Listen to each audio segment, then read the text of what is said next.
This segment of the news is brought to you by Sun Oil Limited.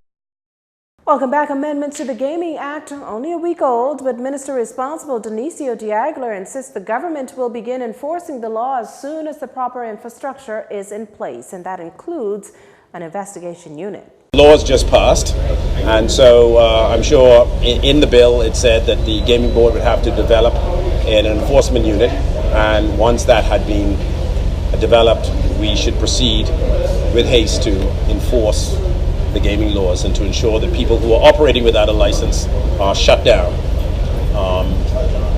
So we have just passed it. Let us digest it, get the infrastructure in place, and then I'm sure we'll move in due course. The government and gaming operators have agreed to taxing operators with a net taxable revenue under $24 million at a rate of 15% and anything above a rate of 17.5%. An additional 5% tax has been imposed on winnings up to $1,000 and 7.5% on winnings over that figure. The tourism minister accepts the initial sliding scale tax was ambitious. No stenching from local authorities when it comes to aiding Haitian officials in carrying out an inquiry into alleged corruption at the Haitian embassy here in New Providence. Foreign Affairs Minister Darren Henfield telling the media Haitian diplomats can count on the Bahamas government's support. According to the minister, a three-man team is expected to carry out the probe. Reports surfaced of corruption involving Haitian diplomats on July 21st. A deadly mosquito-borne virus sparking fears the illness may cross the waters from Florida to the Bahamas. While most common in animals, the Eastern equine encephalitis, as it's called, has been seen in humans, causing a high fever, chills, and vomiting. More severe symptoms include disorientation, seizures, and coma. But Health Minister Dr. Dwayne Sands says Bahamians need not be overly concerned about the illness.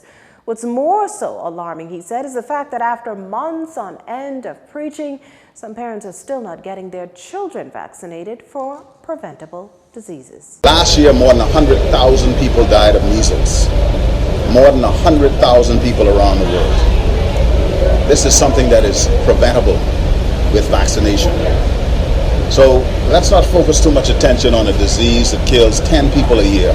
No surprise then that vaccination numbers continue to decline. If you look at the measles, mumps, rubella vaccination level in country, we're now about 89-90%. We have started the top-up campaign, but we still have at least 20 to 25,000 more patients or persons that have to be vaccinated in order to get to that 95% mark. So when the public health team comes to your workplace, to your school, etc., then please don't be disagreeable. Failure to have a child vaccinated comes at a fine of just $4. Dr. Sands accepts the need for the penalty to be revisited. Our final story is up next. This segment of the news has been brought to you by Sun Oil Limited.